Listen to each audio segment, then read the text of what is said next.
So Valentine's Day, I'm going to be in Chicago, and I am taking my ass to see Titanic in 3D. I'm so excited. Wait. It's 3D? It's 3D. Wait, I think it's going to be Dolby 3D because it's like the same stuff that they did for Avatar 2, which I saw last time I was in Chicago. Oh my God. Wait, that's such a cute little date to take yourself on. Are you going to get pizza before? Absolutely not. What do you mean? Chicago pizza is not pizza. I'm What? sorry. I'm sorry. I can't believe that you feel comfortable to just say that out loud. That's a really hot take. Maybe I shouldn't say that out loud, but maybe I'll try it again, but like not anytime soon.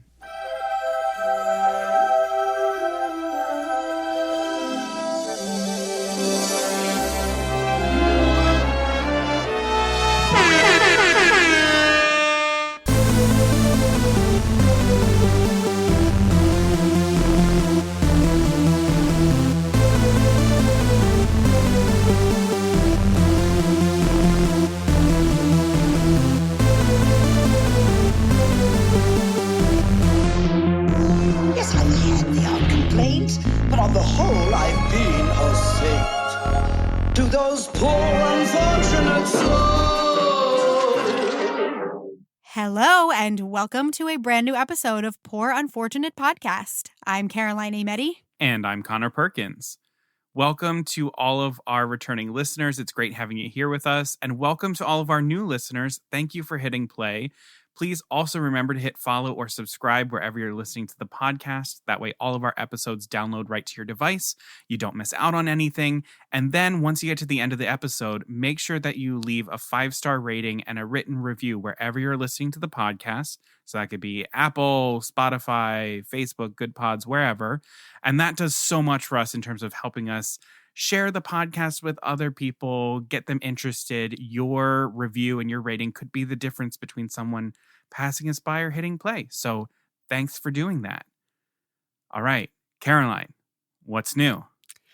Well, since this is coming out on a Monday, the day before this release was the Super Bowl. So for us, when we're recording this, it has not happened yet, but we are going to be getting some very exciting trailers during the Super Bowl. So we are going to be getting new trailers for Little Mermaid, the live action, OMG. Elemental, which I think is the one that we've seen. Which is the one that me and Connor saw the leaked version of. the shitty one that we've seen. And there are some visuals in that I need to see, like in actual HD. The hair flip? I can't wait. Yeah, oh God. And the tentacles, oh my God. Y'all, whew, can't wait. Elemental trailer is going to be happening during the Super Bowl, Guardians of the Galaxy Volume 3, and Ant-Man and the Wasp Quantumania. We're going to get all of those during the Super Bowl, so I hope you all enjoyed those. So on the day that we're recording this, it's a Monday. Yesterday was the Grammy Awards, in which Disney had some nominations. Yeah. So Encanto won 3 Grammys last night. It won Best Compilation Album for Visual Medium.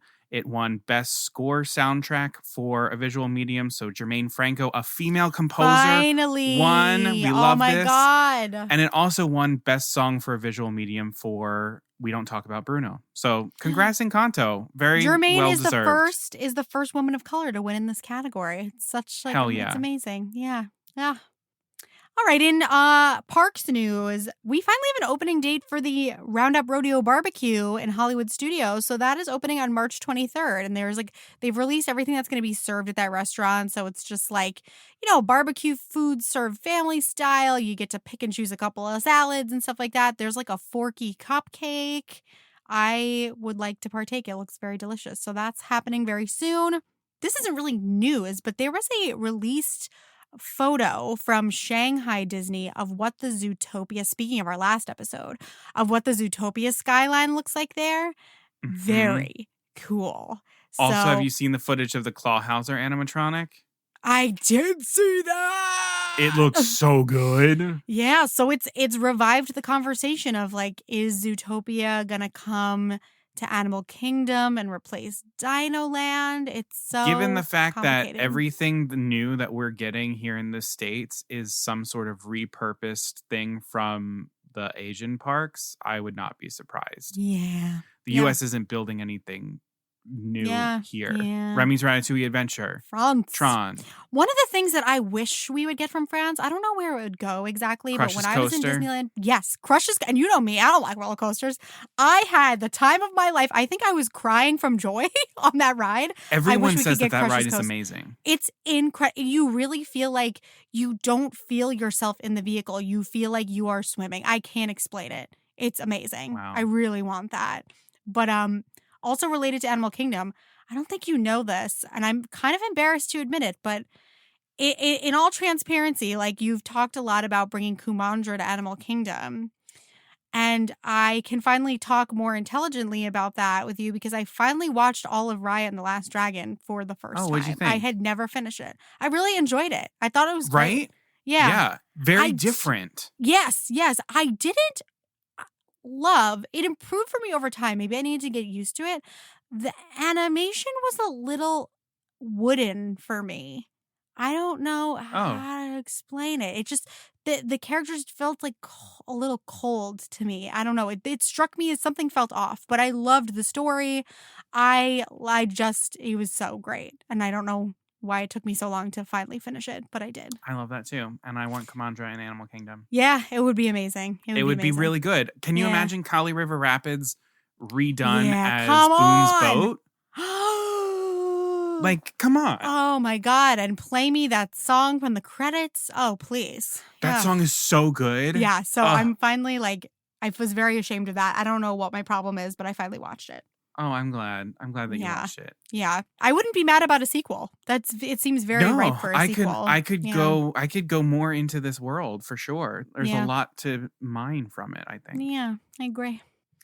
And then just in terms of the parks, Tron Light Cycle Run is starting cast member previews, I guess, next week. They're not happening already, are they? No, they're happening already. Woo, time flies. Yeah. Also, the new fireworks show at Disneyland started and is incredible.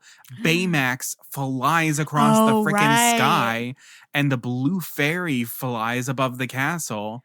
Looks awesome. Also, the new fountains in the moat outside of Sleeping Beauty Castle have been installed, and they look beautiful. Disneyland continues to just get good stuff. And also, World of Color 1 looks so good. Looks so good. The Star Wars and Marvel sequences look incredible. So, yeah, Disneyland killing the game. Come on, Disney World, get your shit together. Truly. All right. I think that's the news that we'll cover this round. Sometimes we sit here and we do 20 minutes of news, and so we got to balance it out. We gotta. Yeah, so we're just going to get right into it. So this is our Showdown episode, and we're breaking the rules a little bit here. So usually with Showdowns, we take two similar things and we pit them against each other to tell you which one comes out on top. But this time, we've chosen a category, and we're pitting all of the things against each other to let you know which one comes out on top. So if you remember the season finale of season 1, we did the Beluga Sevruga Brackets. So this is going to be similar to that. We've done sort of a tournament style, bracket style showdown for Valentine's Day of all of the Disney dates. Yeah. So love is in the air, and we're making it happen. And we have 32 different Disney or Disney-owned dates that we're all going to match up against each other, and we're going to see which Disney date is the Disney date to end all Disney dates. And we have it divided into 4 different categories. So the first one, the Great Outdoors, these are all dates that happen outside or have some sort of outdoor element to it. Mm-hmm. What's for dinner? These are all dates that have some sort of food element involved. On the Town, these are all dates where you're going out and you're seeing the city or the town that you're part of. And then Love at First Sight. So these are all meet cutes, Love at First Sight things. As we go through them, we'll give you a little synopsis of the date that we're talking about. And then we're going to analyze it from the perspective of the quality of the activity and the quality of the connection on the date to see who moves forward. And some have songs as well, and we will take that into consideration too. Yeah, that kind of falls in with the quality of the activity. Oh, yes. Okay. So let's begin, shall we? We shall. Oh, get ready for the romance. We are going to start with the category of the great outdoors. And the two dates that are going to be facing off against each other in this first round to start are the following. Aladdin and Jasmine's magic carpet ride with, of course, A Whole New World. And another flight. I love the way you grouped these, Connor. Great job. Thank you. We have Bernard and Bianca's Flight to Devil's Bayou with the song Tomorrow is Another Day, underscoring that whole moment. So, I mean, technically, you could say that maybe this isn't a date, maybe it is, but she does lean into him, and he does do the arm move. So I'm calling it a date. And he's very like surprised and like doesn't know what to do. Yeah, she's very lovey on him. She says good night, dear, and she curls into him. So it's a date. Let's be real. Sure. Yes. All right. Let's look at the quality of the connection. Let's look at the quality of the activity. I mean, for me, I just think it's like no contest. I'm sorry, but Aladdin and Jasmine have it. I know. Because their flight is going to fun things. Like, we're going to go to the pyramids and we're going to go to Greece and China, where they're going to rescue a child that has been abducted. Yeah. And the romance is more implied, whereas the romance in I think A Whole New World is a little bit more overt, and it feels and there's more like datey. And there's a journey. Like Jasmine starts off very hesitant, not sure, and she's convinced over the course of the song, which there's no beating that. That's very And there's lovely. all those good moments that happen in there too, from the "Do you trust me?" where she starts making the connection to when he plucks the apple and does the same apple arm move and she recognizes it. Yes. There's so many smart things that happen in that scene for them. But I mean, the Flight to Devil's Bayou is beautiful. The song is beautiful. It's picturesque. You get to see Bernard and the Bianca lyrics sort of that are very become, lovely. I love the they lyrics. They really are. Yeah. You get to see them become comfortable with one another. Yeah. You sort of see the dichotomy between them of like Bernard being the super analytical one as he's like trying to research Devil's Bayou, and she's like, I'm just going to cuddle up into you, turning on the charisma. So it is still a very charming thing. But for me, Aladdin and Jasmine take this one. Absolutely. Me too. Especially, if we want to count the kiss and the kiss underscore. Oof. The kiss underscore. That's part of my Disney romance playlist from whenever that was. Was that last season or the first season when we did our music playlist? The kiss so is one of the best. It's one of the best. Yeah. One of the best underscoring moments in Disney. So good. Absolutely. So our next two dates in this category are Jane Porter and Tarzan. This is their montage to Strangers Like Me. Yeah. And in this, if you're unfamiliar with it, so this is when Tarzan's watching the slideshow. It sort of happens over a couple of days, but it ultimately ends with Tarzan seeing Jane trying to sketch out a bird that flies away. And then he takes Jane up into the tree where she can see the whole flock of this bird that she's trying to sketch. And they come down and they're like on both of them. And then they start swinging through the vines together. And he teaches her how. It ends in a very, very like sensual moment of the two of them, like bodies pressed against each other. I was thinking when I was watching this, I was like, this is sensual. Like, especially when you see him at one point, like in the middle, like laying back in the grass and like looking at the sky. I was like, oh my God. Yes. And Jane is like very into Tarzan. She is like clocking him. Yeah. I mean, it's kind of hard not to. I mean, he's doing basically nothing. Absolutely. So there's that date.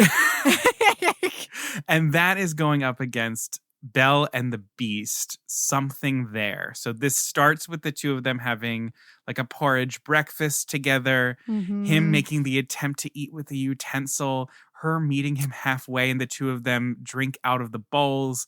This goes outside to them in the snow with Philippe and feeding the birds, into a snowball fight, and it ends with them cozy inside next to the fire reading a book together.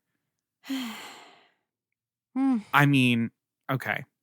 This is a really difficult one. This is a difficult one. The quality of the connection, I think, are about. I mean, they're pretty. They're. This is like a game changer for both couples. I feel like this moment is a game changer for both of their relationships. It is. I feel like the quality of connection on Beauty and the Beast might edge out a little bit just because of the history that they have together, having so much turmoil, that for them to make this next step, to make this jump, seems a bigger deal than Tarzan and Jane, who seem to like have a connection right off the bat. Yes, and whereas we have, like, both of the male characters are kind of learning something that they didn't know how to do before, but I feel like Jane is a little bit more removed, whereas Belle is literally teaching the Beast how to do these things, where Jane is kind of like watching from the outside, and like they're smiling at each other, they're making eyes at each other, but she's not as involved as Belle is, I feel like. The activity, I would say... Jane, I mean, swinging in the trees with Tarzan is like kind of amazing. That moment with the birds is just one of my I think it's one of my favorite moments ever. It's very beautiful. It's really beautiful. But Belle also like smacks the Beast in the face with a big ass snowball, and then his big snowball drops on it. Like there's comedy to it. I feel like there's a lot of different activities in that too. Without it being like a full multi-day montage, like in the span of a day, they've done a lot of different things together. And I don't know, a snow day, a fun day in the snow. And then reading, I know. I love that. I'm just like, we're Am I so biased? We're so biased. It's awful. That's why I'm like, and it's very close for me, but I'm trying to convince myself of Tarzan and Jane just so we can stop being so predictable. But no, it's Belle and the Beast. Come on, it's something there. Jesus. But Strangers Like Me, though, it was much more sensual than I remember it being. It was a lot more sensual than I remember it being, but much more sensual than Something There. Something There. I don't know. It's still friend vibes to me. They're friends. The moment that always gets me is when she goes behind the tree and she has the private moment to herself. I love that moment. Yeah. Like to just see her just like take a moment away from everything. And recalibrate. Is such a good character moment. For any character in general. And to see the change happening in Belle, I think is really, God. That's Isn't that what we're getting from Tarzan too, though? When we see him laying back, looking at the stars, we know he's thinking about Jane. Yeah, but quality of activity and quality of connection, I still think that Beauty and the Beast edges out on both of them. I'll give it. I just will say, I feel like the friend vibes are stronger in Beauty and the Beast, whereas Tarzan and Jane, it's a little hotter. I'm not going to lie. It's a little hotter. But I'll give it to Belle and the Beast. It's a little hotter, but Belle and the Beast, I think they're making big strides. And that is their end cuddle. That's not friend. That's not friend vibes. All right. Next two dates in this category. We have Robin Hood and Maid Marian in their evening stroll through Sherwood Forest, of course, with the song Love playing throughout. And then we have Eve and Wally in the sequence underscored by Define Dancing. So in the Robin Hood clip, it's basic. They're having an evening stroll. They climb underneath a waterfall. He helps her down through the craggy rocks of the forest, and she lays her head on his shoulder. It's simple. The fireflies. They stare into each other's eyes for a big hot We see moment. a lot of eyes. Yeah. He gives her a flower ring. I have to say, the flower ring, that moment really edged it forward for me because that is charming as all hell. And also the song Love was nominated for an Academy Award. Right. And then in the Wally and Eve moment, Wally shows Eve for the first time the boot. This is the first time, right, that he shows her the boot. No, so she's seen the boot, she's captured it, and she gets taken, but then like she realizes that the like main command robot is trying to get rid of it so that they don't come back to, because they're doing the A113 directive A113 and tries to get rid of it. And she thinks that the boot and the evidence of vegetation on Earth, that life is hospitable on Earth, has been destroyed. But little does she know that Wally actually found it and saved it. And so in this, it starts with him showing Eve that she flips out and she just like tackles him, hugs him, and gives him a kiss. Kisses him. And then his And he solar floats panel away. heartbeat floats away. Yeah, and he then just Thomas floats Newman's backward. score comes Yeah. in. Yeah, And then they dance through space. Yeah. It's beautiful. Yeah. See, we're talking about it, and I'm like, Space. and it also The just white has fire larger extinguisher, and implications hers of what is they're very celebrating fluid, in that moment his as is all- well. But and they're two robots. And they're two robots. Yeah, I think that wins for me. I will say though, I'm very glad that you brought up the flower ring with Robin Hood and Maid Marian, because I was like, oh right, that is something else. Like a fake little I'm gonna propose to you one day. If you gave me the opportunity to have a date in Sherwood, just walking through Sherwood Forest or dancing through space, I'm gonna want to dance through space. All right. And the connection, I do really love that Robin Hood and Marian have this very, very long-standing connection that they're now finally admitting to each other. And this is after the peril of the archery contest and everything. And it's their quiet moment. And I think it's so important for their relationship. But this is also the first time that Wally gets any sort of sense that Eve reciprocates the feelings that he has for her. Right. And it's that more sudden moment versus Robin Hood and Marian is a little bit more contemplative and and the score of Define Dancing is, I think, one of Thomas Newman's best pieces of music that he's ever written. Mm-hmm. It is haunting and beautiful and yearning, and the strings and oh my God. Yeah. It's just so good. I'll give it to that. Though I love that. I just love that Robin Hood is just making Maid Marian a promise. He really is, without any words. We salute you, Robin. You did not do a bad job. No. You did not know that you would have to compete with robots flying and dancing through space. Yeah, after the apocalypse. I apologize. Yeah.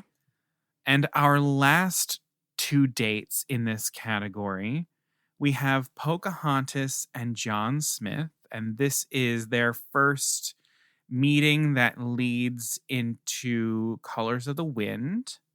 And the other date that we have is Nani and David from Lilo and Stitch. And while at the end of the film, there is evidence of the two of them going on a date in one of the photographs, we see them eating Chinese food on a beach at nighttime with a campfire and the ukulele, and it's very charming. We're going to take Hawaiian roller coaster ride, the surfing moment with Lilo and Stitch as well as their date. This is so interesting because I feel like this is like a matter of and both of these things can be kind of attractive in their own ways. A bunch of red flags and a bunch of green flags. You know what I mean? Pocahontas gives basically a lecture on anti-colonialism. And he pretty much just sticks with what he's saying, though. He's just people who, aren't civilized. He just doesn't drop it. At the end of Colors of the Wind, he has seen some of the errors of his ways, and he is quite changed. So in some regard, it actually is the date moved their relationship forward quite a bit. On the other hand, the fact that she had to do it. I know. And this is the thing, though. It's a little bit, this is pretty sensual. And then David, the love that he shows of showing up for Nani and Lilo when they need it the most. And also the care that he just shows for Lilo alone. There is nothing sexier than a date that you have with your significant other's family and watching your significant other get along with your family. That true. is a big thing for me. And one of my favorite moments in that, because you actually don't really see Nani and David having many private moments together, but the moment that does happen between them that I think shows that there really is a connection between them is right after the first wave that David and Lilo go on.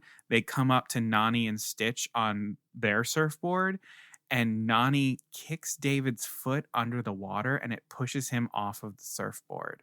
Oh, and that to me, I'm like, oh, she's playing with him. Yeah. I mean, the activity, surfing, a day at the beach. Personally, I am not a huge fan of. Oh God, I can't believe I'm not a beach person. Sand is a no-go for me. I don't like sand. I don't like the way it feels. It's You're a forest guy. Yeah. yeah. So I do like that. And they go swimming in the river and they see the heron and they see the otter and they're her friends. They interact with all these animals. They roll in the grass. Oh, the roll in the grass, though. But see here, I mean, the activity for Pocahontas and John Smith, I think that edges out for me.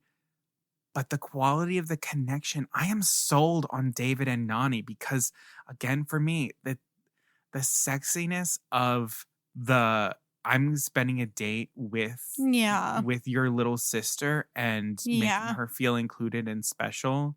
Mm-hmm. That is a big thing in my book. Family is a big thing for me, and getting along with the family is a big thing for me. And so like that quality of the connection sends it a little bit above, because like it's not like Pocahontas and John Smith where like John is being a dumbass colonial and she has to lecture him. Yeah, and there's just another Nani level of significance. Yeah, even if you don't like the beach, the significance of that moment is like, I'm going to show up for you.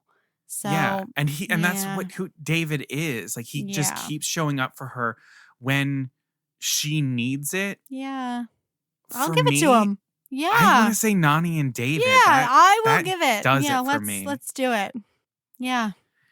All right, so now we're moving into our next category, which is what's for dinner. So these are all dates that feature food or are centered around food in some sort of way. So our first two dates in this what's for dinner category are Mike and Celia from Monsters, Inc. having dinner for Celia's birthday at Harryhausen's. And the other, what a duo of these dates. I know, right? The other is Nick Parker and Elizabeth James from The Parent Trap having dinner on the yacht, orchestrated by their daughters, being served by Chessie, who is paying way too much attention to their conversation. As the sommelier. It's just recreating the whole goal that Hallie and Annie have in that moment is to recreate Nick and Elizabeth's meeting and real first date on the QE2 when they fell in love. So, this is the interesting thing. Neither of these dates end on the note that we would want them to.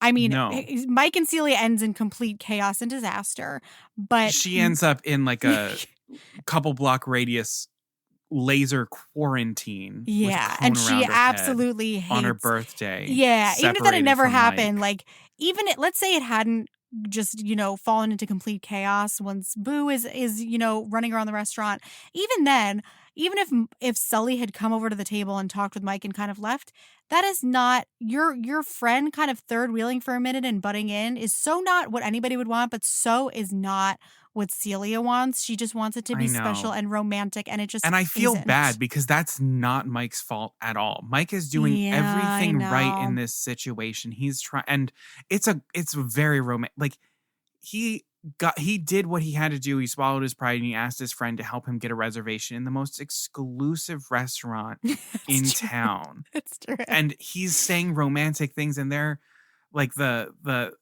your hair was shorter then. I'm thinking about cutting it. No, I like it just the way you are. I know. The connection is there. It's like a proposal date. Yeah. And that's the thing is the quality of the activity, like going to an exclusive sushi restaurant. I mean, that ranks pretty high up there for me personally. Because it also shows that Celia is someone who restaurants and dinner and gestures, and things like that. That is something that is important to her. Like she appreciates good food, and the fact that he would get her into a restaurant that she wanted to go in, but it's impossible for her to go to. He knew exactly what would make her day, and he got that for her, and that does a lot for me in my book. Yeah, she horribly. Yeah, that's what I was gonna say. It couldn't end worse. She ends up very mad at him. Yeah.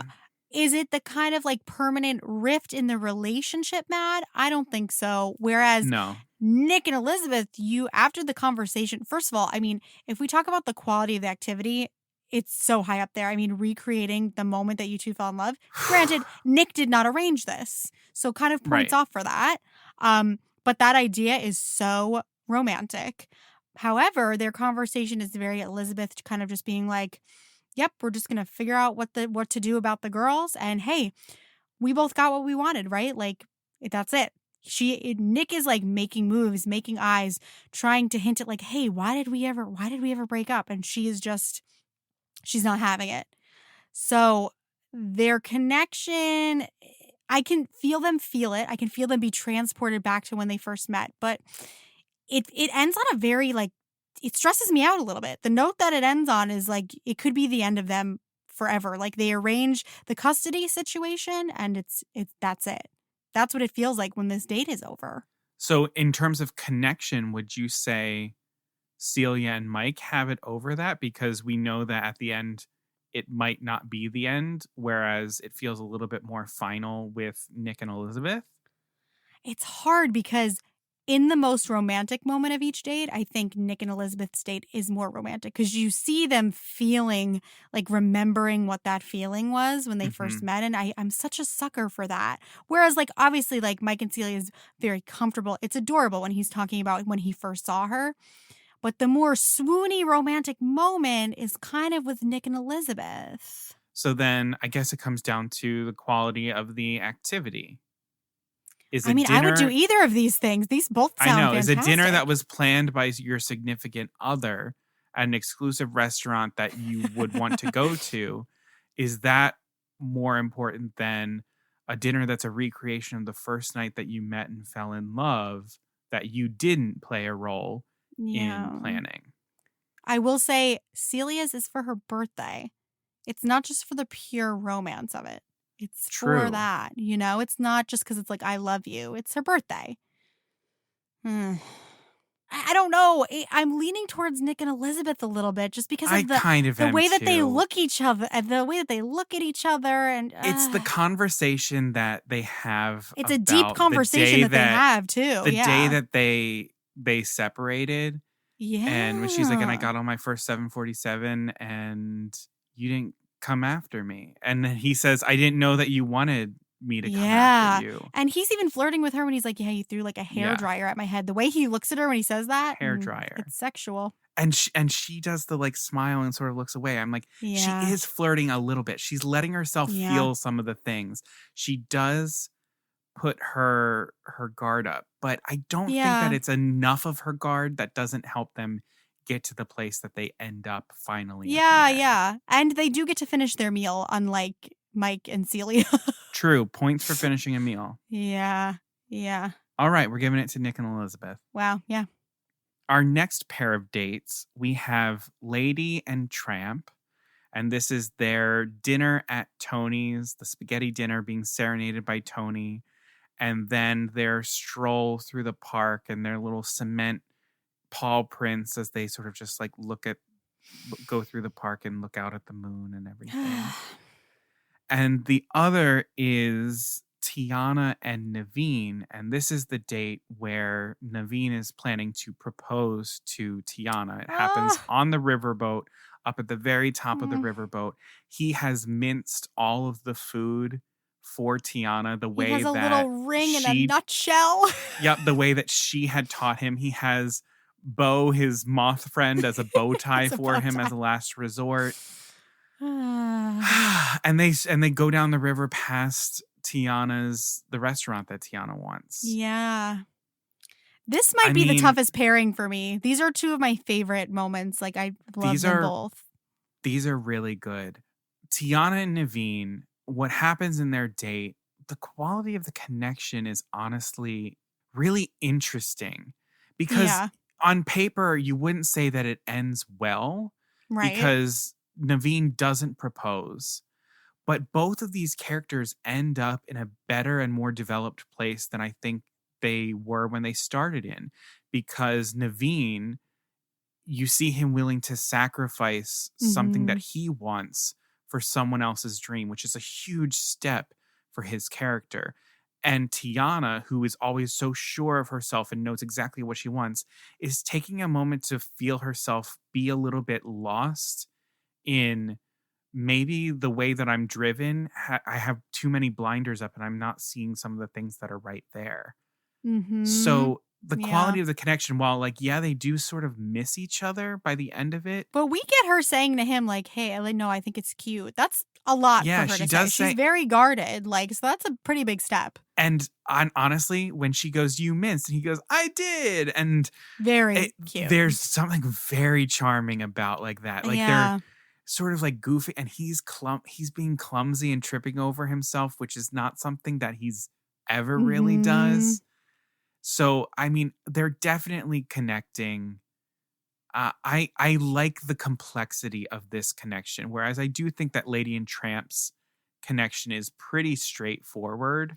But it's just so But it's so romantic. It's so head over heels. Like the way that like when Lady like looks up at the stars and she gets the little like literal twinkle in her Yes. eye, and the way that she keeps like turning away and like blushing. It's so weird to be talking about dogs. but also I think that it's also animated so well in that is. Tramp keeps eating like a guy would. He does. Yeah, and she's like not really eating much. She's just sort of soaking up the moment, but he keeps eating. Yeah. But also how excited he is to show his favorite Tony place, and them. like And the sort of like familial relationship between Tony and Tramp. Right. And Tony owns this restaurant.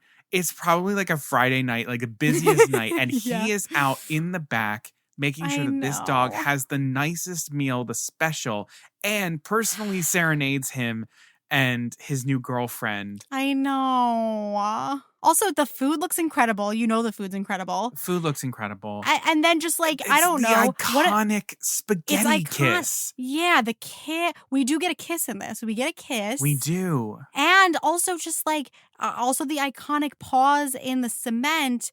Not only is that just iconic, but it's also like, I think the quality of a date, like when something unexpected happens and you have this thing that you both know is yours now when you leave is very romantic. And also something so permanent as cement. I know. I feel like the sparks are just like flying. Like this is, I think their date is going probably the best it could go at this point. Yeah. Whereas Tiana and Naveen's, while a valiant attempt, it is not going the best that it could be going. And to be honest, would I rather have some minced vegetables from Naveen or a spaghetti dinner at Tony's? I would rather have a spaghetti dinner at Tony's. In fact, I did have a spaghetti dinner at Tony's. And it was great. Yeah.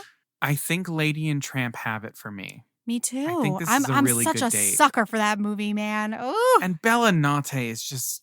Oh, God. Beautiful song. Give me those vibes. The checkered tablecloth and the meatballs and the candles. Hell yeah. A spaghetti dinner is it's great. Okay, let's go on to our next two dates.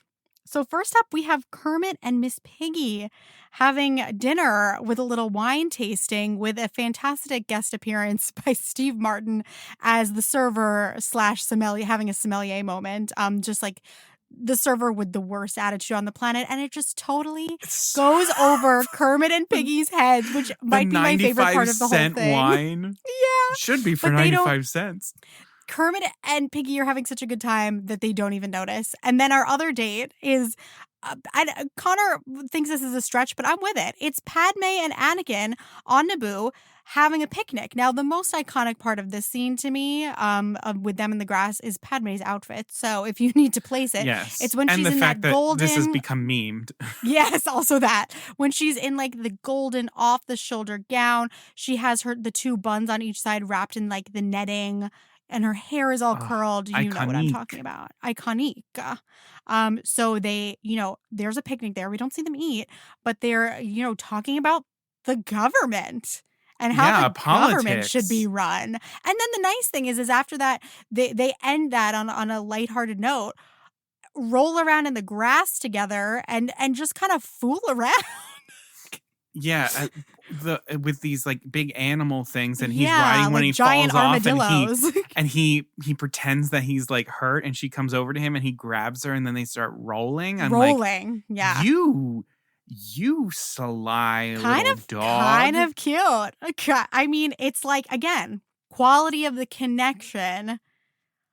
I think are high in both of these instances. For me, Yeah, it does because show Kermit and Piggy are like locked in. It's the best that we ever see Kermit and Piggy. Let's be real. And also, again, just the fact that the nastiness of their server does not affect them at all. It's also because they're just so pure and naive. But also, and the two of them doesn't could bother sit there them. drinking their wine in With silence a straw? out with straws. With straws. Ah.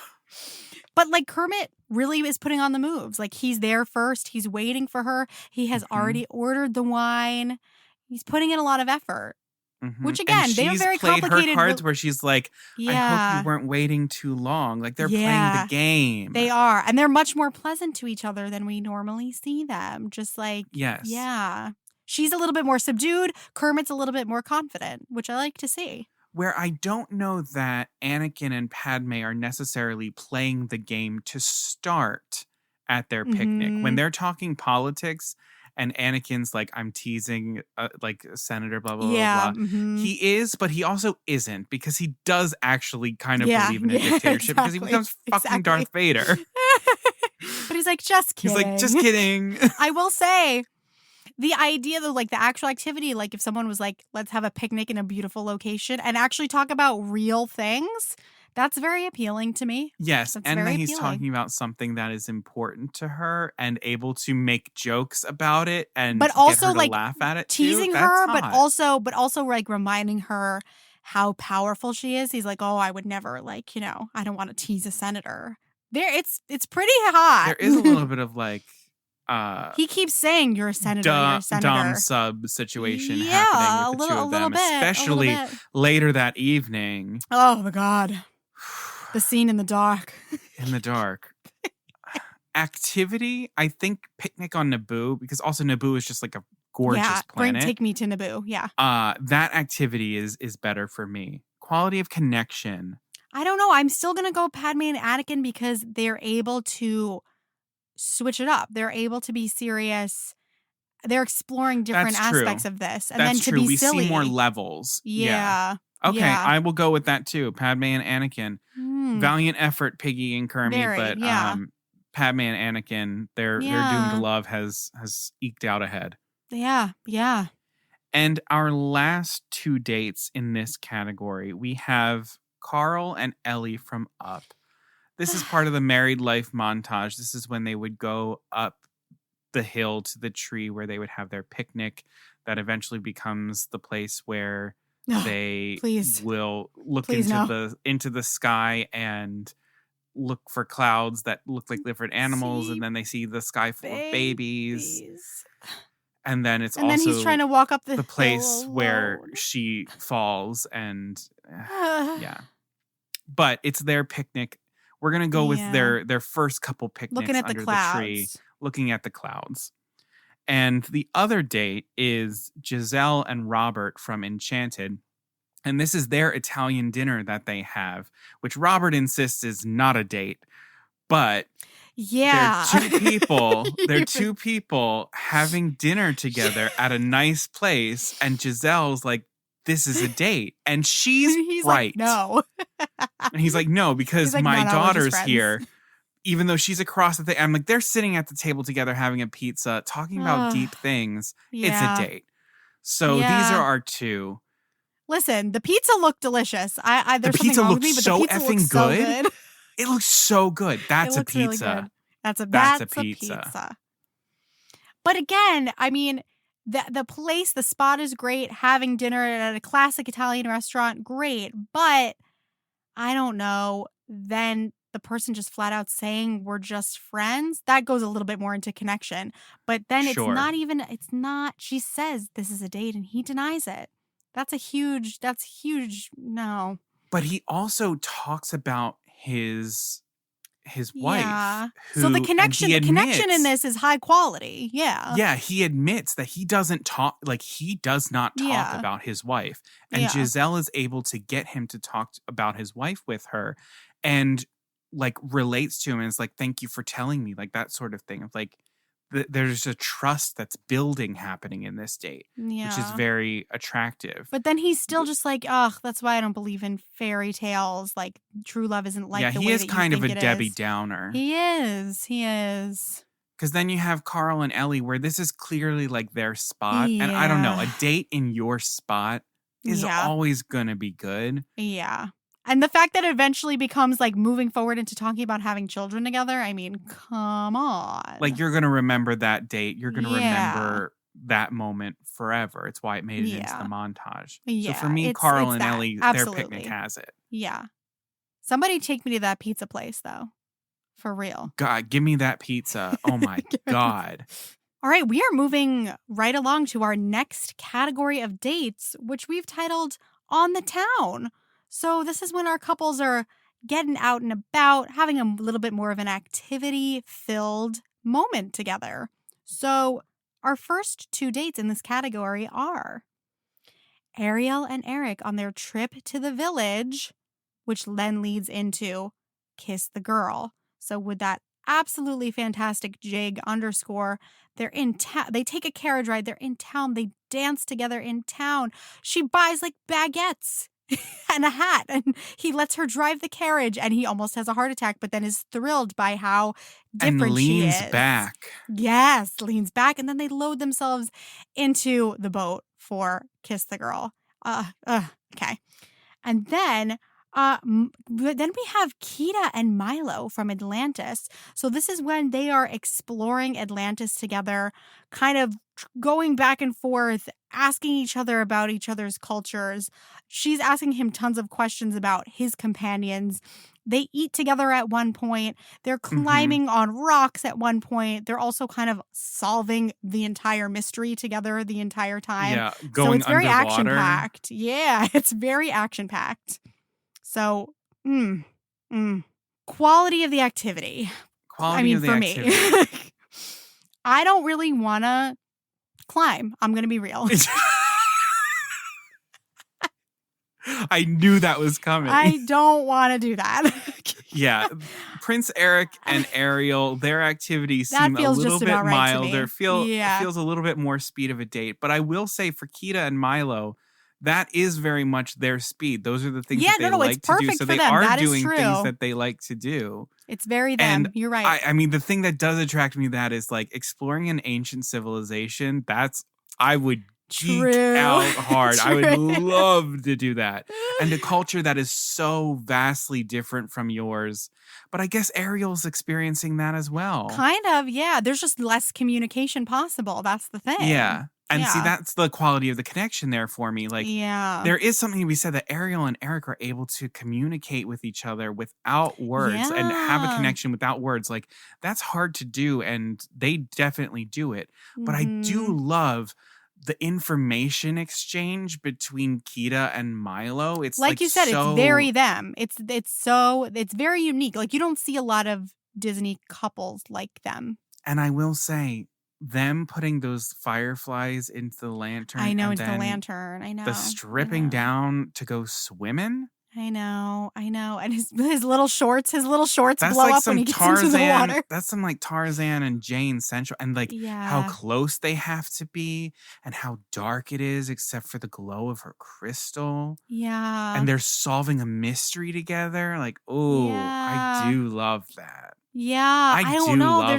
There's just something for me in the look on Prince Eric's face when Ariel drives the carriage over like a canyon pretty much. And when he pops his head back up and realizes they haven't died, you can just see so much happen for him. And like he looks at her and you just know exactly what he's thinking. Like, I have never met anybody like this. And I'm so into it because he just sits back and like lets it happen. And the fact that it's like then he wants to continue on into, there's no avoiding the fact that the boat ride is romantic. I know it does. Do that with it has someone. This, that is the thing that's going to eke it out for me is you get Kiss the Girl and Atlantis. You don't get a song, but I have to say that Milo and Kita, they gave Prince Eric and Ariel a little bit more of a run for their money in my brain than I thought that they would. Rewatching the scene, there's a lot of similar things happening between Ariel and Eric and Kita and Milo. It's true. But Ariel and Eric, I think, have it for me. Yeah. I mean, especially when all of the sea creatures, join in to make it happen? I mean, come on. No, when Flounder joins in. When Flounder Oh. becomes one of the fishes. Bless him. Oh, Bless his little yellow and Flounder. blue heart. Our next pairs of dates, we have Linguini and Colette from Ratatouille. And this is a very, very brief moment that we see them in sort of like a montage of their relationship Mhm. after he kisses her unexpectedly and she has the pepper spray ready. But we see them rollerblading through Paris, which is a great date. That's a great idea for a date. Yeah. And the other pair that we have, I had It's to, so good. is Max Dennison and Allison from Hocus Pocus, bringing witches back to life and spending their entire Halloween trying to kill them. And yeah.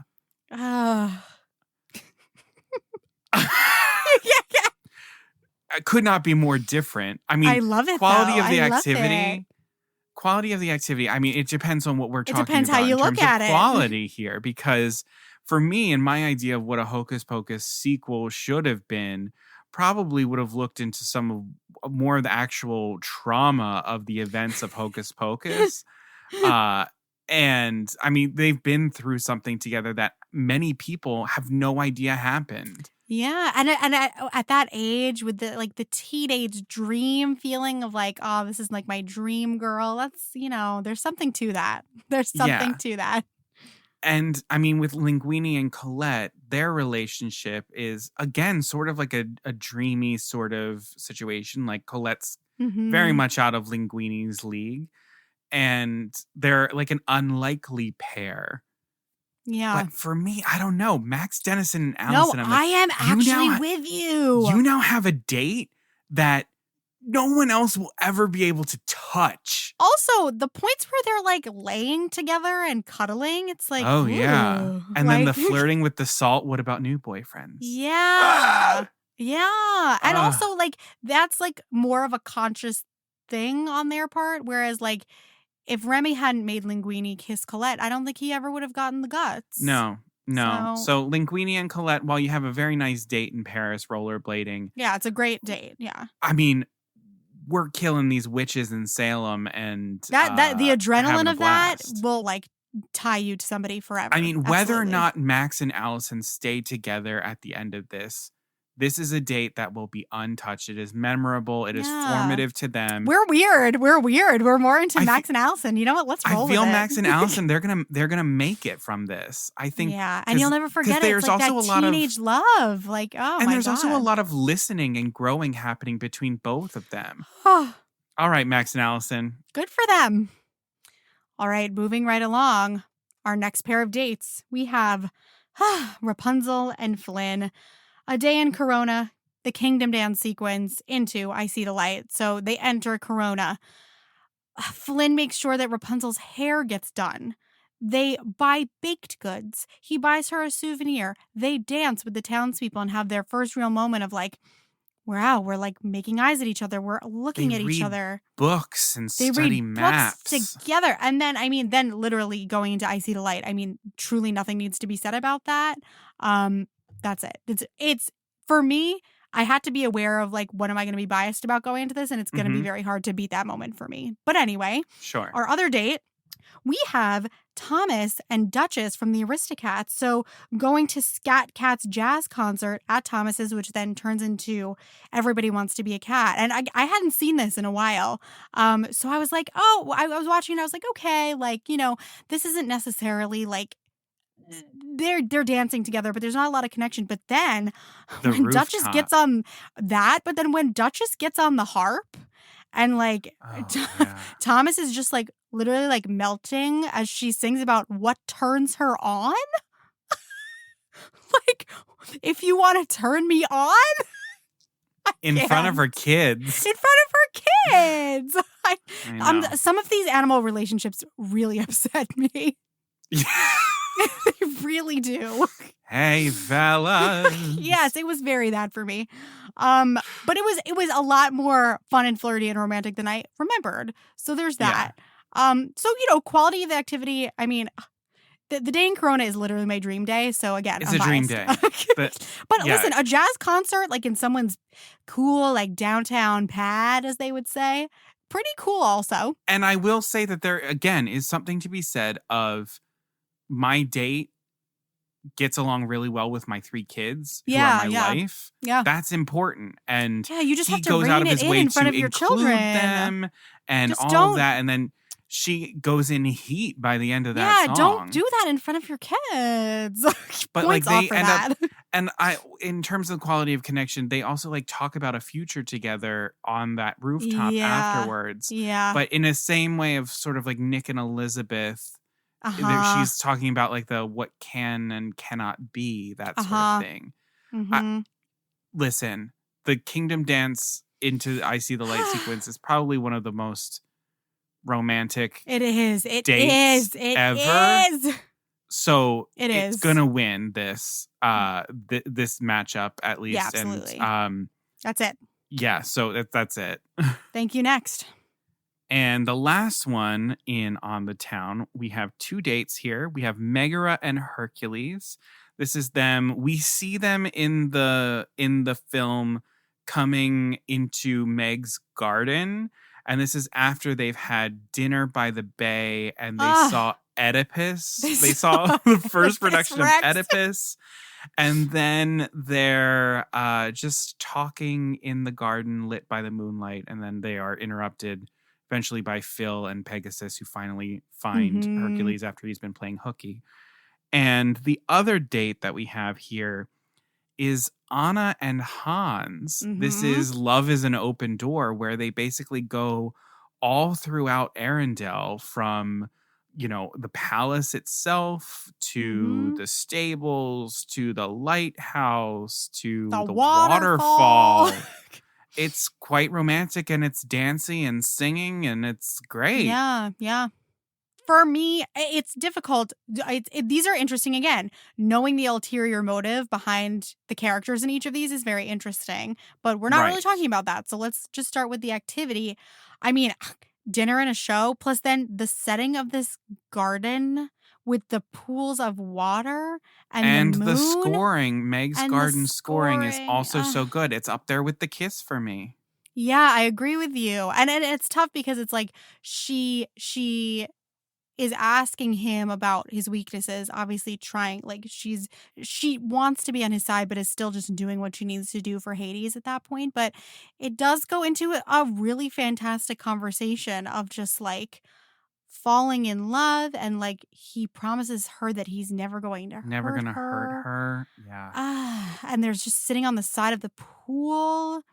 It's under the moon, and he gives her the flower, and her reaction when he kisses her cheek before he leaves. Oh my God. That's good. So she's really being won over by him despite her best efforts, which is, I think, says a lot about the connection, because she really has a job to do and she can't help but fall in love with this guy. Yeah. Whereas with Hans, in terms of their connection, he's in it for the get-go, but making her fall in love with him is his goal. Where I think Meg is different, because her goal is to find out what the weakness just find out more is. about him. Yeah. The falling in love isn't necessarily the mission. It's happening as like a byproduct. For Hans, it's the mission. Yeah. But even still, they do have a genuine connection, it seems. know. Yeah. Talking about their families. Yeah. He's just a dick. Yeah. Also, this is another one where we go all around the kingdom. And that's not the most unique. The scene between Meg and Hercules, I find to be very unique. We don't really see something like we see quiet, but I don't know, the conversation they have is very realistic and modern as well. I want to go to that waterfall. That's my thing. I want to go to that waterfall. Yeah, but what about the water dance features at the in the lighthouse. garden? The waterfall. For me, it's, I don't know, also just the way that, again, she's playing a part, but the way that Meg is like letting her little strap of her gown fall and kind of like leaning into him. I mean, she's coming on real strong, and he's like backing away from it. But he's feeling it. But he's feeling it. It's because he's feeling too much. Okay, I'll give it to Meg and Hercules only because Meg ends up being a good guy. Yeah. And Hans does not end up being Yeah. the good guy. Spoiler alert. And our last category here, we have love at first sight. So these are all of our meet cutes, love at first sight, exactly as it sounds. All right. So for our first pairing, we've got these meet cutes that happen simultaneously. So the first being Anita and Roger first meeting in the park in 101 Dalmatians. And at the same time, Pongo and Perdita meeting in the park. So this whole thing is really orchestrated by Pongo. Good job, Pongo. So again, Connor and I were talking about this. There's the animated version, which is awesome, but it happens very quickly. Like Pongo quickly assesses the situation, wants to get over to where Perdita is, gets Roger and Anita tangled up. They fall into the water. It all happens pretty quickly. Mm-hmm. But Connor also brought up the live action 101 Dalmatians, which the same sort of thing happens. We've got people falling into the water. The dogs are interacting and falling in love. But Connor directed me towards something that I actually forgot existed for a minute, which is the scene after in the live action movie where Anita and Roger are drying off in his apartment. And he asks her if she would like another cup of marriage. After they're talking about the fact that their dogs can't be separated, their clothes are drying by the fire. And how does she say it? She's just like, I do, or I will. She says, I do, I will. And then he goes, you will? And she says, if you ask me. And then he says, would you? And she says, yes. And then they kiss and the music swells and it's beautiful and their clothes catch on fire. And we go right into their wedding. Into their wedding.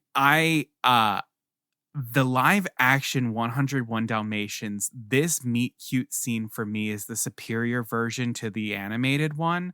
The dialogue is incredible. The way they've expanded and deepened this scene for the live action film is amazing. Just like the quippy remarks back and forth between Roger and Anita.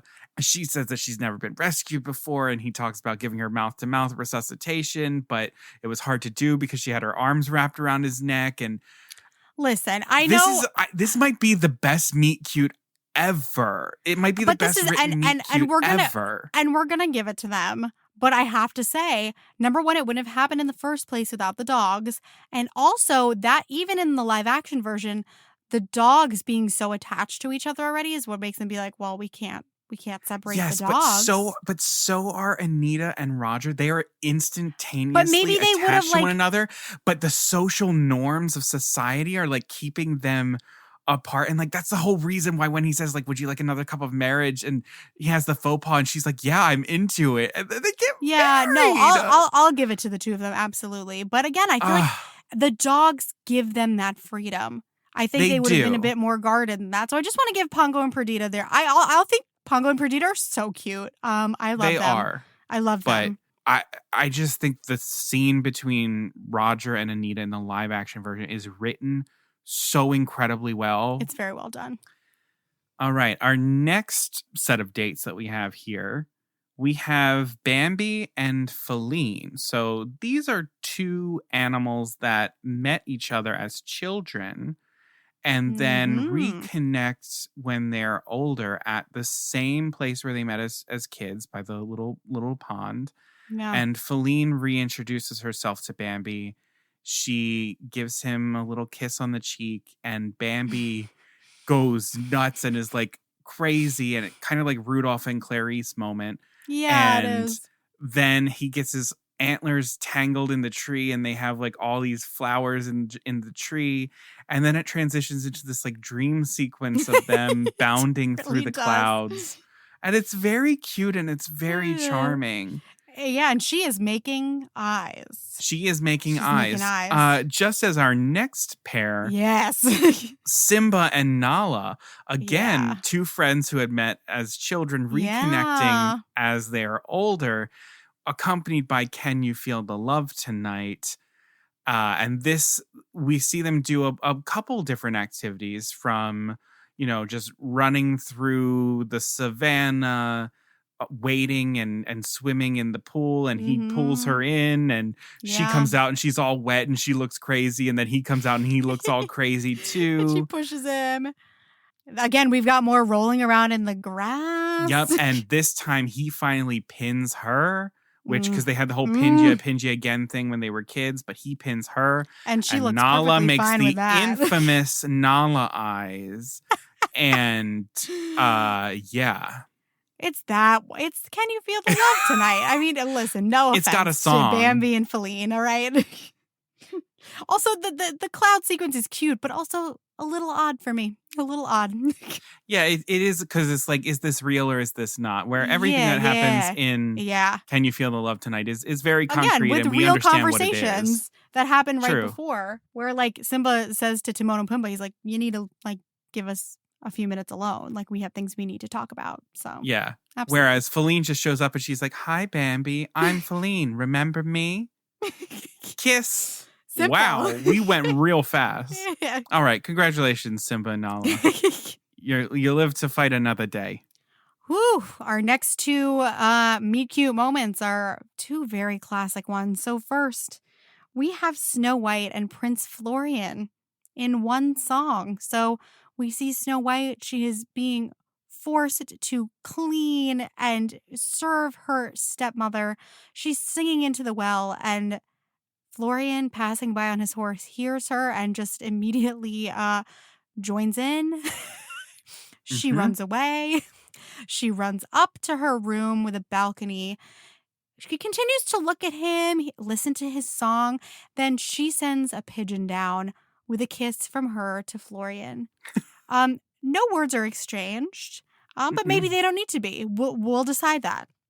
Our other pairing, again, not a lot of words exchanged. So again, we're going by the animated version of the meeting between Cinderella and Prince Charming, which goes right into, he basically kisses her hand when she arrives at the ball. They immediately start dancing, and we go into So This Is Love, in which they walk the castle grounds, through the gardens, and over a little bridge. And they dance in like a sparkling meadow, and it's just all very dreamy. So I guess when I start to explain it that way, I guess I know which one's better. I mean, we're at a ball versus... I'm in rags, and this is like a like she runs away from him. But then she sends him the kiss. And also, I gotta say, though, I do love a balcony moment. I just think they're so romantic. I know, where you're but also you're like, physically separated, but you're trying to tell them something. I can get down with that.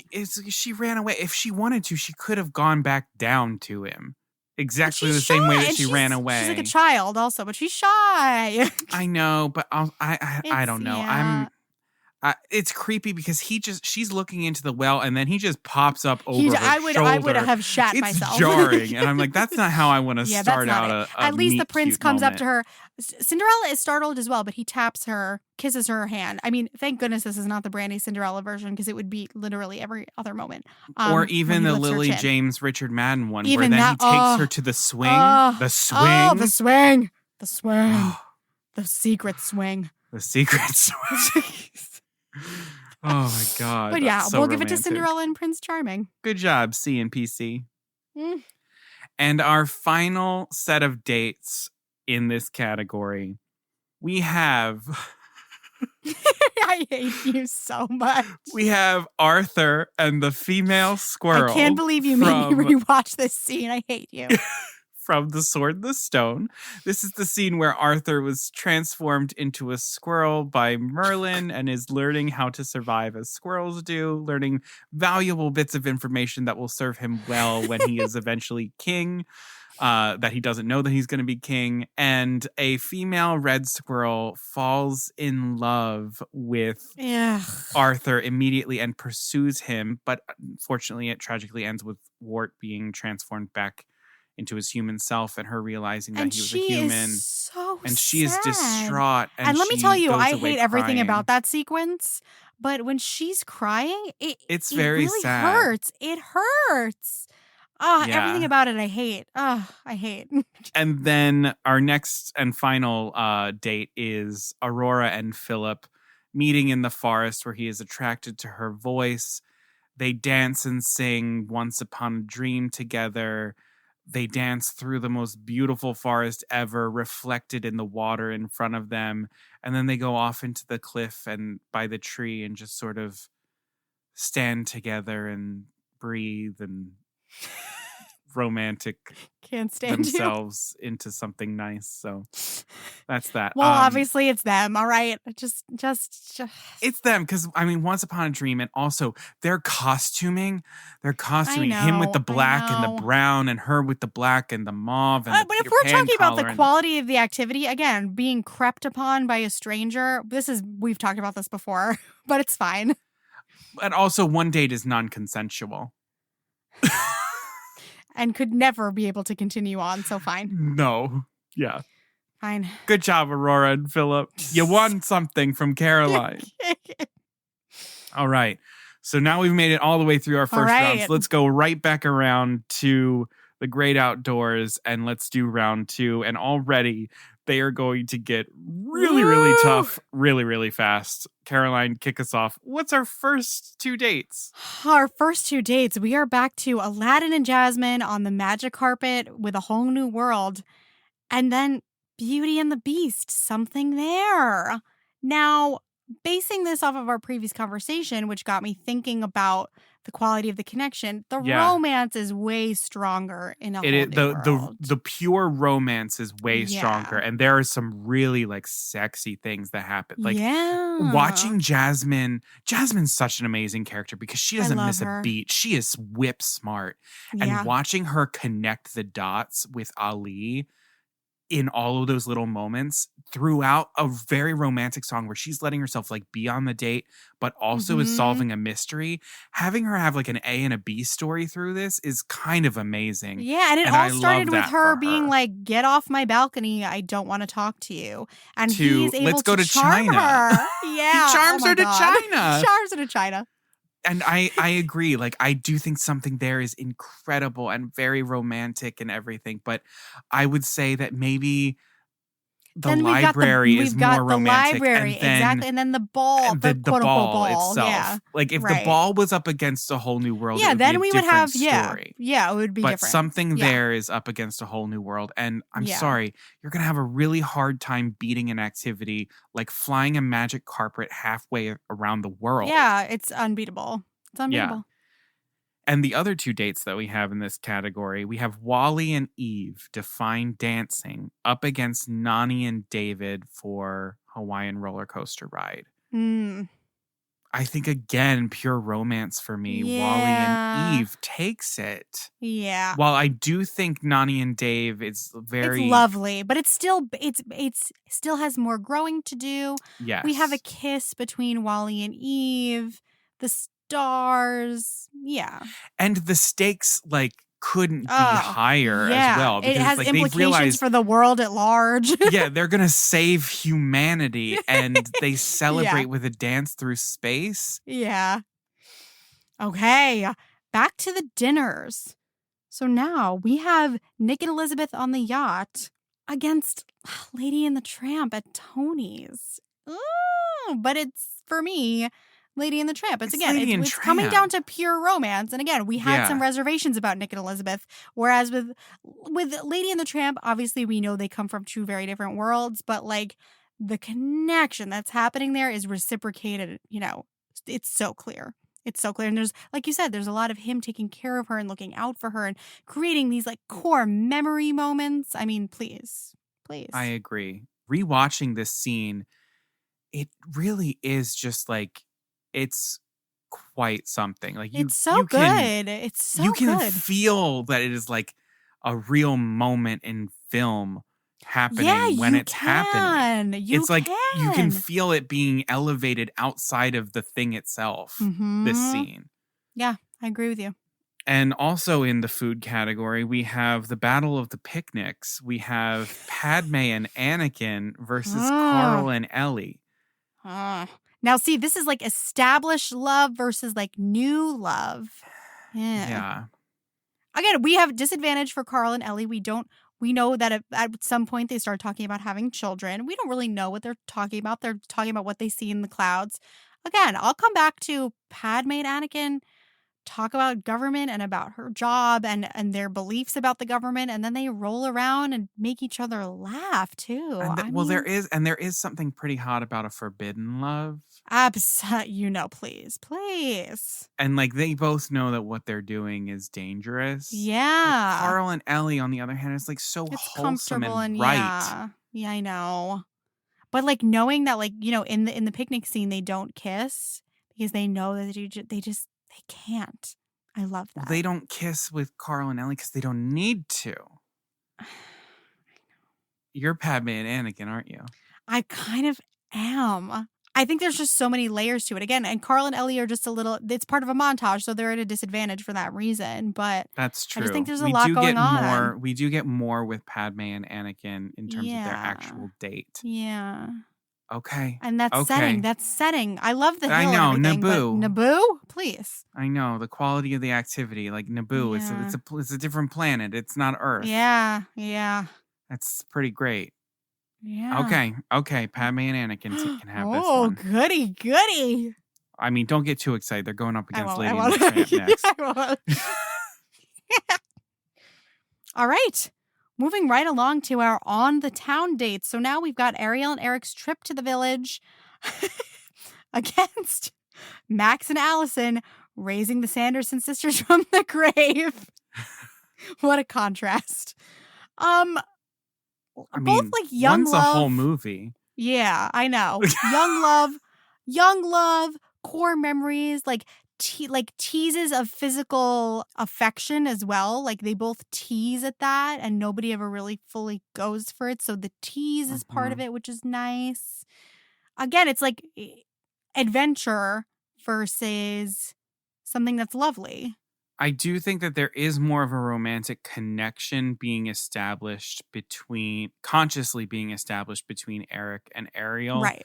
Than there necessarily is between Allison and Max, given that Allison and Max's relationship is not the primary story of Hocus Pocus. It's between Max and Danny. Yeah. So I do think Ariel and Eric sort of edge it out in terms of the quality of the connection that they're building. It does feel a little bit more solidly built on romance. And when you think about like the lyrics of Kiss the Girl, this one always stands out to me when Sebastian's like, yes, you want her. Look at her. You know you do.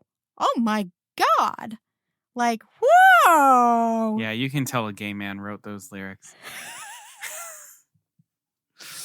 Because they're good. They're good. They're really good. So I think Max and Allison, I mean, they've got some. It's going to be hard for me to continue to say that a less conscious romance. date. Yeah, that a romance that is built upon a pretty traumatic event is going to continue going forward. So I think Ariel and Eric do have it on this one. Yeah. And our next two dates in this category, we have Rapunzel and Flynn Rider up against Megara and Hercules. I know the answer, but it hurts me a little. I won't lie. I love the Meg and Hercules moment. I love the setting. I love what comes. I love the understanding between them that happens and the sweetness of it. But like, again, I see the light. I mean, come on. It's Rapunzel and Flynn. I love. I mean, Meg that and is Hercules. that is a perfect day, beginning to end. It's true, and there's no deception. Well, there is a little bit of deception going on. A little bit. There is a little bit of deception, but not as. Yeah. Because also Flynn is not unwilling to be open about his feelings. Like he leans into the moment and is okay, whereas Megara pulls herself out of it. Mm-hmm. And I respect and I like a guy that's comfortable enough with his feelings that he can, when he's just like, I'm starting to, and then he starts singing back to her. It's nice. It's real nice. It is. Where he abandons his ulterior motive in I see the light. Yeah. And an advantage of an absolutely stunning love duet. Yeah, absolutely. Whew. Back to our final category, love at first sight. So we have Anita and Rogers meet cute up against Simba and Nala's. We've got the It's song. Roger and Anita for me. I know for you. I know. And you know, I am not, I don't feel strongly enough to fight it. I love the scene between Simba and Nala. I love it. I love the scene. No, you've convinced me. I can get with Roger and Anita on this. And folks, if you were like, Connor, what are you talking about? Seriously, watch 101 Dalmatians, the live action. Watch this scene. It's just whip smart. It's so good. Yeah. Roger and Anita. Oh. Yeah. A meet cute to end all meet cutes. Yeah. And then the other two dates that we have Cinderella and Prince Charming at the ball against Aurora and Prince Philip in the forest. I mean, that is one hot It's at the forest. ball. Oh, okay. It is, Well, but you're at the ball. I know you're at the ball. And you kind of get to give the middle finger to your stepsister. Yeah, come on. And too. Everybody else there, knowing that everybody is watching him kiss your hand and then choose you to dance with. Yeah, I would the pettiness I would live in me. for that. I do. The petty bitch loves that. Yeah, absolutely. All right. So Cinderella and Prince Charming take that. Yeah. All right. Looping back around. So figuring out who our representative from the great outdoors is going to be, we have Aladdin and Jasmine against Wally and Eve. See, this is interesting because they're very similar here. Uh-huh. And also, like, they are pretty balanced on the romance. While Jasmine has all of these really cool, like, figuring out the mystery moments, the stakes for Wally and Eve couldn't be higher.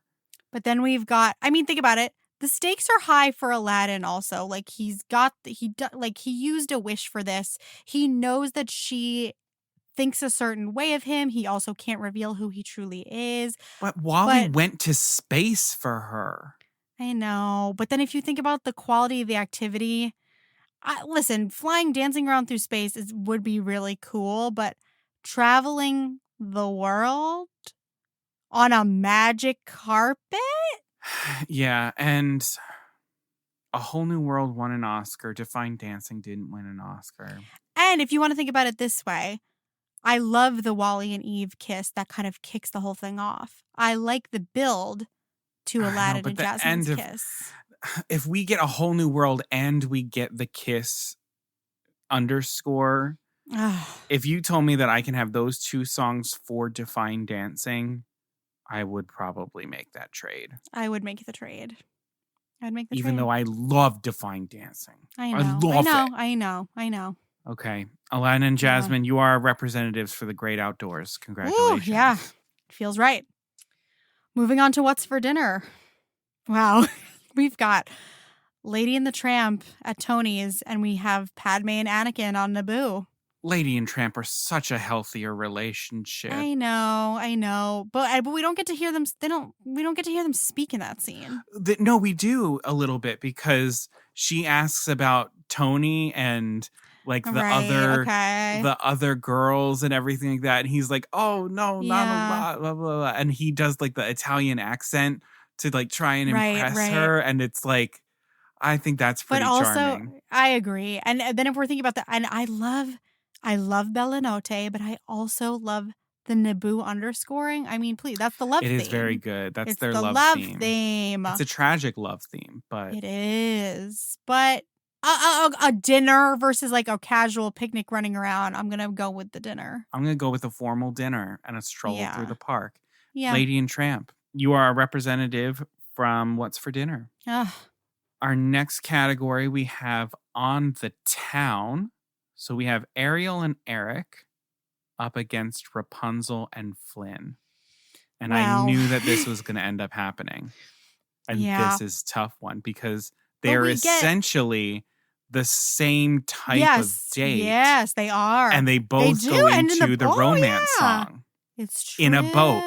In a boat with, Yeah, with like lighting effects. With like a jig during the day in the town. Yeah. Yeah. Now they get the that's there, and then Kingdom Dance is the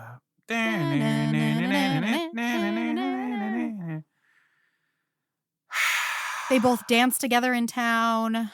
They sample the local delicacies. But we get a real love confession with Rapunzel and Flynn. I know, but can we hold that against Ariel, given that she can't talk? No, but I hold it against Eric. He was going to kiss her, but he true. could have done it sooner.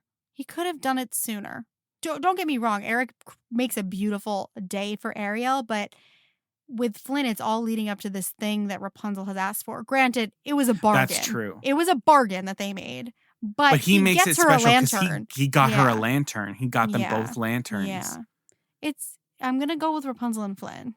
Yeah, and he managed to keep those lanterns a secret from her. True. Points for that. He made that a surprise. Like he gave her, he got enough her, snacks for Maximus to distract him. He got her a boat so that she'd have the best view of it too. Made sure her hair was looking good. Yeah. Yeah, he kind of went all out for it. He did. All right. Let's find the representative from our final category, Love at First Sight. So we have Anita and Roger and Cinderella and Prince Charming. Now, here's what I need to say. If we're going to consider the live action of 101 Dalmatians, it is only fair to consider a live action from Cinderella as well. I'm just saying. I wasn't going to say it, but now that it's between these two, I'm like, well. But what if we only consider the live action of 101 Dalmatians and take the animated out of it? That's cheating. How is that cheating? Because that wouldn't have been made without the original. Why don't we play the game of the live action has gotten this far? Why don't we do animated against animated? Animated Cinderella, animated 101 Dalmatians. I don't want to because because the live action one is so good. Listen, it's up to you. We can go animated, live action, or consider both for each one. That's up to you. We can consider both, but we cannot consider Brandy Cinderella. That is fair. That's fair. Yeah. Okay. Live action remakes. Great. Okay. Listen. Lily James and Richard Madden. Again, back to the secret swing. Talking about each other's families. The dance. The dance is really good. When she appears at the top of the stairs really and he sees her and he's just like, this smile spreads across his face like he's never seen anything like it. See, the reason why I can't believe you're going to argue against that moment. It makes me so mad. The reason we kind of can't consider the live action Cinderella is because that's not a meet cute. They've already met before. In the animated version, it is truly a meet cute. It is truly love at first sight. But for live action Cinderella, they met in the woods and they recognized one another. But they don't know. So they can't draw upon that. Trap? No, they cannot draw upon that experience because neither of them knows. So they cannot draw upon that previous experience. No, they recognize each other. No, from that not moment. No. Yes, they do. No, they don't. Do not. Yes, they do. They absolutely don't. They would say something. Because she calls him Kit. At the ball? Yeah. In the secret swing moment. Oh, but that's because they've been talking. That's not because she's drawing. No. I give you, they did meet before, but they don't know. They don't know that. No, but he's like, I'm glad you came. Yeah, because he's glad that she came because she rocks and she's beautiful. Because he recognized her. Absolutely not. Listen, I'm gonna... I can't. Roger and Anita, that scene is way too well written. I don't know. I listen, I watched it and I was like, oh my God, adorable. But another cup of marriage, I just kind of like, what? Those two words don't sound the same. It's supposed to be, they are aware of the absurdity of it. Well, if you want to go by that, it's a little bit creepy. It's a little bit No, weird. stop what doing this. What if I came to you and I'm like, excuse me, I met this guy today and we're getting married? Stop doing this. You would put me away. You basically did that, though. You went to London and you said, I'm in love with you, like, right away. But I waited 10 years. I waited 10 years to do it, okay? You went to London and within the first week, the two of you said, I love you. So you can't tell me this ain't real. You have no leg to stand on. Roger and Anita are the winner for me. That's so weird to me. The fact that, listen, it's very adorable, but them getting this far in this is so friggin' weird to me. But fine, I'll give it to you. I'll just give it to you. Because They're never Cinderella and gonna Prince win. Charming in the animated one, that is the true meet cute. Cinderella and Prince Charming in the live action, that's not a true meet I just think cute. it's unfair that we were considering the live action of 101 Dalmatians and not Cinderella all along, but it's just not fair. Well, we couldn't because it wouldn't have fit in the category because it's not a meet cute anymore. It is. It's a meet cute in their current forms as the prince We can this royal never or consider- aristocratic woman. But if we never considered the animated version of 101 Dalmatians and just went off live action like we did Parent Trap, I'm still comfortable doing that. And I still think live action 101 Dalmatians More against than animated Ball? against animated Cinderella, I will take that scene. I think that scene is sexy. Fine, I think but that meet cute is good. Roger and Anita I wish are that we winners. had been. I wish we had been doing the. I'm not letting you Cinderella. Dino Institute this shit to me. I'm not letting you do but that. so many people are going to agree with me. Okay, I know they are. I don't care. I can't believe I'm giving this to you. It makes no fucking sense. You owe me. Fine. Watch the scene, everybody. You'll agree with me. It's cute, y'all, but like, he's getting carried away. Cinderella and Prince Charming in the live action is not a meet cute. Wait a minute. Then Simba and Nala isn't a meet cute, and neither is Bambi and Feline. They met before. Well, I poked a hole.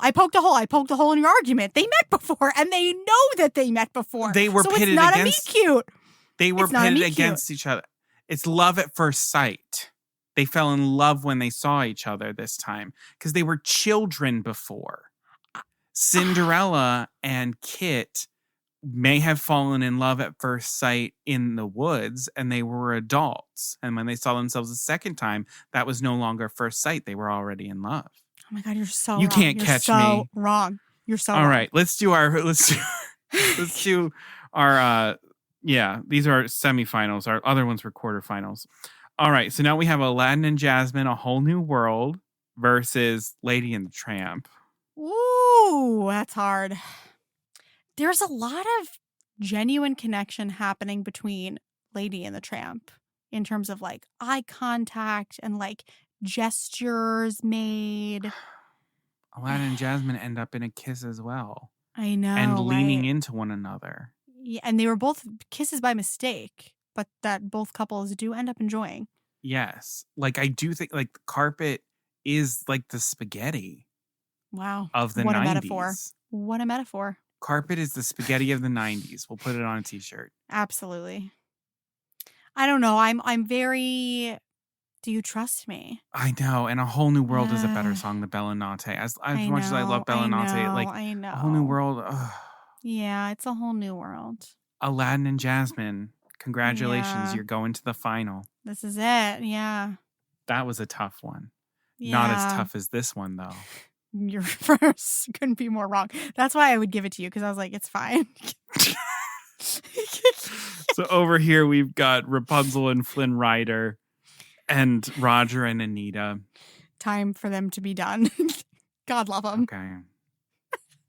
Okay. Rapunzel and Flynn can Rapunzel take and this Flynn. one. It's damn. It's like, damn. You know what? And you rode hard for Roger and Anita, and I'll give you respect for that. I had a feeling it was going to end up being these. Me too, and I'm dreading this. This is not going to be fun. It's not going to be fun. I'm going to feel kind of wrong about whatever we end up picking. Here we are in the final, and we have Aladdin and Jasmine from the moment Aladdin meets her on the balcony. Do you trust me? A Whole New World brings her back to the palace. The kiss with the underscoring, his sigh and falling when he down falls before he back. gets captured. Wait, I forgot about when he falls back. Oh. But in many ways, this is exactly what ends up happening to Flynn Rider too. Yeah, I know. And then we've got Rapunzel and Flynn Rider, and this is them entering the kingdom of Corona, their day together, their dance. And then I see the light on the boats. It's like Rapunzel and Flynn is sort of like a crescendo, and Aladdin and Jasmine is like, well, I guess they're both crescendos, but it's like Like a sforzando. Kind Starts of. small, gets really loud, and then comes back down to small. Yes. And it's like with Rapunzel and Flynn, it's like, I'm sure that they're both aware in some capacity that there's something. I don't think they fully realize it until they're dancing, but they've got that song inside of them. So I think there's an inkling in both of them that they might have feelings for each other. But it's interesting with Aladdin and Jasmine, like obviously Aladdin has feelings. He really has to win Jasmine over. It's a process. And I have to put some respect on that because that's not easy to do because she was like, get away from me. That's true. Like, you don't respect me. And just getting her to hear him out, it's something. But I mean, so does Rapunzel. She smacks him over the head with a frying pan and ties him up. Yeah, I know. But that's not within the scene. It's not within the date. That's true. I keep thinking about, and I won't count it, but I keep thinking about in the Broadway version, Aladdin has this intro to the song. And he says, like, you must feel trapped inside these walls. We'll run away, just you and me. It's very like sotto voce when he does it. And he's kind of just like drawing her in. And I feel like that's happening in a smaller way in the scene too, of just like getting her to listen and to take his hand. But those are two, I'm not even vouching for it more. They're just two very different things. I know, because there is a beginning, middle, end to the date between Aladdin and Jasmine. It comes to a close and you have your kiss. Yeah. And Rapunzel and Flynn, it didn't intend to start out to be a date and then becomes a date as it goes on. Yeah. And then they find themselves in it and it doesn't end with a kiss. If Aladdin's didn't end with a kiss, yeah, would have I know been what you kind mean. of like a failure of a date. But the fact that Rapunzel and Flynn doesn't end in a kiss, I can't hold it against them because they weren't going in expecting it to be a date. Right. It sort of became that as it went. So if a kiss doesn't happen, it's kind of forgiven. But if you came up to her trying to get her to go on the carpet and go on a date with you, if that didn't end with a kiss, like you probably didn't do so great. Yeah. I mean, and both of the activities in a way are like something for the princess, like something that would mean something to her. Yeah. Jasmine feels trapped. He's like, I'm going to show you the world. Rapunzel wants to see the lights. He's like, I'm going to bring you and I'm going to get you a front row seat. There's more activities during Rapunzel and Flynn's date. It's an entire day. Yes. And there's moments of alone and then there's moments together and there's moments of hiding and...